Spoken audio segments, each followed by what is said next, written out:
Go on. Hope everyone is doing fine. Today is Monday, March 23rd, 2020. Here in NYC, it's actually raining. I kind of like when it rains because it gives you this cozy, cozy, sleepy feeling. Although, good girl, I have still go work, essential worker. But today's video is going to be on Elephant Man, and it's a breaking news. And before we go any further, I want to give full credit to Tropics, because Tropic is where I got the story from like about 5 minutes ago. But we're gonna add editing time on them somebody. And what happened is Elephant Man is being charged with breaking section 8 paragraph 5 of the Immigration Act, and it reads: breaking.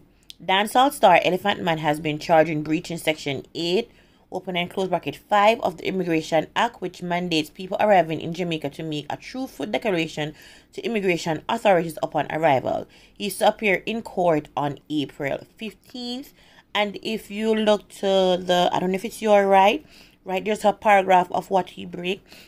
I'm going to bring it to the screen, and that's what he brought, number 5, which is: every Commonwealth citizen entering the island shall truthfully answer all proper questions put to him by the immigration officer of the purpose of this act, and shall also, if required, by the immigration officer in the list A, B, and C. I don't know if they're going to charge what is it, Reagan King?